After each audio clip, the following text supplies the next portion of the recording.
বেলেগ এটা টপিক লৈ আহিছোঁ। টপিকটো অলপ দীঘলীয়া হ'ব পাৰে। মানে এজনী ছোৱালীৰ বিষয়ে ক'বলৈ লৈছোঁ। এনেকুৱা কিছুমান পুৰুষ আছে যিজন পুৰুষে ছোৱালী জন্ম হ'লে বেয়া পায় আৰু ছোৱালী বেয়া পায়। ছোৱালীক যদি বেয়া পায় তেনেহ'লে তেওঁ এগৰাকী পত্নীক কেনেকৈ ভাল পাব? পত্নী বেয়া পায় আৰু তেওঁ মাকক কেনেকৈ ভাল পায়? মাককতো ভাল পায় ন।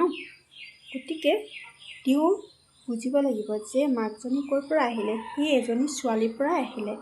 তেওঁ মাকক কোনে জন্ম দিছিল? তেওঁ যদি জন্ম দিওঁতে এইজনৰ নিচিনাকৈ ভাবিলে হয়, ছোৱালীক বেয়া পাওঁ, তেনেকৈ তেওঁ মাকতো জন্ম নহ'লে হয় ন।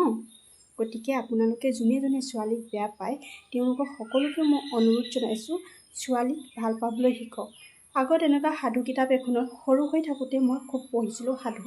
এই সাধু কিতাপখন পঢ়োঁতে তেতিয়া পাইছিলোঁ, কিন্তু সাধুটোৰ নাম মই পাহৰিছোঁ। এতিয়া বহুত বছৰৰ আগত মই পঢ়িছিলোঁ। তেতিয়া এজন স্বামীয়ে তেওঁ পত্নীক বহুত অত্যাচাৰ কৰিছিলে ছোৱালী জন্ম হোৱাৰ কাৰণে। তেওঁ ল'ৰাই লাগে কিন্তু ছোৱালীয়ে জন্ম হৈ থাকে সদায়। তেওঁ ভগৱানে যিটো বস্তু দিব ন সেইটো বস্তুহে পাব। ভগৱানক বিচাৰিলেহে পাবা, পত্নীগৰাকীক বিচাৰিলে তুমি নাপাবা ন। আৰু ইয়াত কমেণ্ট এটা আছে, কমেণ্টটো চাব আপোনালোকে। এই কমেণ্টটো যিজনে কৰিছে সেই ব্যক্তিজনকো কৈছোঁ। তেনেকুৱা আৰু বহুত ব্যক্তি আছে ছোৱালীক বেয়া পায়। তুমি ছোৱালীক যদি বেয়া পোৱা তেতিয়াহ'লে তোমাৰ ৱাইফজনীও বেয়া পাব লাগিব, তোমাৰ মাকো বেয়া পাব লাগিব। কাৰণ সেই ছোৱালীজনীৰ পৰাইতো তোমাৰ ৱাইফগৰাকীও সৃষ্টি হৈছে, তোমাৰ মাগৰাকীও সৃষ্টি হৈছে। গতিকে তেনেকুৱা কমেণ্টটো কৰিছে। মই ভিডিঅ'টো বনাবলৈ ভাল পাইছোঁ, সেইটো হয়। কিন্তু তেনেকুৱা মনোভাৱ লৈ থাকিব নালাগে, সেইবোৰ আঁতৰাই দিব লাগে। আৰু সেই আগৰ দিনত কোনোবাই আছিলে, তেতিয়া ইমান শিক্ষা ব্যৱস্থাও উন্নত নাছিলে। এতিয়া ইমান শিক্ষা ব্যৱস্থাও উন্নত হৈছে, কিন্তু মানুহ অলপ বৰ্তমানত থাকিব লাগে, ভাল আত্মা লৈ ভালভাৱে থাকিব লাগে। প্ৰত্যেক মানুহকে গ্ৰহণ কৰিব পৰাকৈ থাকিব লাগে। কি ছোৱালী বেয়া পাওঁ, ল'ৰা বেয়া পাওঁ, সেইটো নহয়। ল'ৰা ছোৱালী সমান। আজিৰ দিনত ল'ৰা আৰু ছোৱালী সমান। গতিকে সকলোকে সমান চকুৰে চাব বুলি মই আশা ৰাখিলোঁ। ছোৱালী কিয় বেয়া পায়?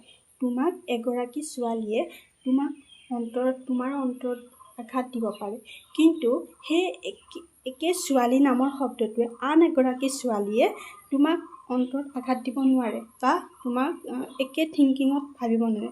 তোমাৰ প্ৰেমিকা বা তোমাৰ ৱাইফ তোমাক এৰি গুচি যাব পাৰে, আঁতৰি থাকিব পাৰে তোমাৰ পৰা। কিয় জানে? সেইটো তোমাৰ ভুল। তুমি তেওঁক ছাপোৰ্ট কৰা নাই, তুমি বিচৰা নাই তেওঁক, সেইবাবে তুমি তেওঁক গ্ৰহণ কৰিব পৰা নাই।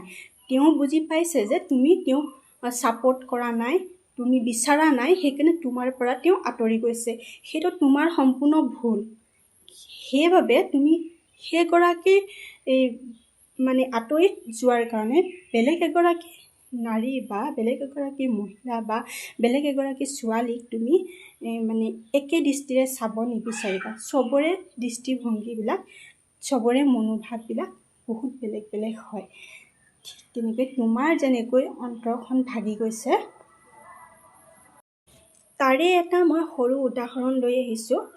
যেনেকৈ তুমি এজনী ছোৱালীয়ে তোমাক অন্তৰত দুখ দিছে বা এগৰাকী ৱাইফে তোমাক অন্তৰত দুখ দিছে বুলি তুমি আঁতৰি গ'লা, বা এগৰাকী ছোৱালীয়ে তোমাক অন্তৰত আঘাত দিলে বুলি তুমি সকলো ছোৱালী জাতিটোকে তুমি বেয়া পাবা, সেইটো নহয়। তুমি সেইজনী ছোৱালী তোমাৰ নিজৰ ভুলৰ কাৰণেও হয়তো আঁতৰি থাকিব পাৰে, গতিকে হৃদয়খন ভাঙিব পাৰে। ঠিক তেনেকৈ মই এটা তোমাক উদাহৰণ সৰুকৈ দেখাব বিচাৰিছোঁ। এই মিল্টনৰ এটা জাৰ মোৰ ভাগি গৈছিল। জাৰটোৰ ভিতৰত যিটো মিল্টনৰ চিচাৰ থাকে, চিচাৰটো মোৰ ভাগি গ'ল। কিন্তু মই এই জাৰটো বহুতেই ভাল পাওঁ, বহুতেই প্ৰিয় হয়, বহুত মৰম লাগে দেখিলে। আপোনালোকে চাওক, দেখিলে আপোনালোকৰো মৰম লাগিব। মই এইটো ভিতৰতহে ভাগিছে, মই ইয়াৰ ভিতৰত গৰম পানী বা ঠাণ্ডা পানী জমা কৰিব পৰা নাই, একো বস্তু থ'ব পৰা নাই, হয়। কিন্তু ইয়াক মই বেলেগ এটা বস্তু ব্যৱহাৰ কৰিব পাৰিছোঁ নাই? পাৰিছোঁ। ঠিক তেনেকৈ চাওক, মই এতিয়া এটা টাব বনাই দিলোঁ। আপোনালোকে সেইজনী ছোৱালীক বেয়া পালে, কাৰণ আপোনাৰ নিজৰ ভুলৰ কাৰণে তাই আঁতৰি যাব পাৰে, সেইটো আপুনি নিজক ভুল ধৰিব, মোৰ নিজৰ কাৰণে আঁতৰি গৈছে বুলি নিজক ক'ব। কিন্তু সেই ছোৱালীজনী বেয়া, আমুক তামুক, সেইটো থিংকিঙত নিব, কাৰণ এইটো বেয়া আছিল নেকি? ইয়াক মই ব্যৱহাৰ কৰিব নাজানিহে ই ভাগি গৈছে ভিতৰখন, হয়নে নহয়? কাৰণ ইয়াক মই ব্যৱহাৰ কৰিব জনা নাই, সেইটো কাৰণে ভিতৰখন ভাগি গ'ল। মই যদি ইয়াক ব্যৱহাৰ কৰিব জানিলোঁ হয়, সি কেতিয়াও নেভাগিলে হয়, ধুনীয়া হৈ থাকিলে, ভালেই হৈ থাকিলে হয়।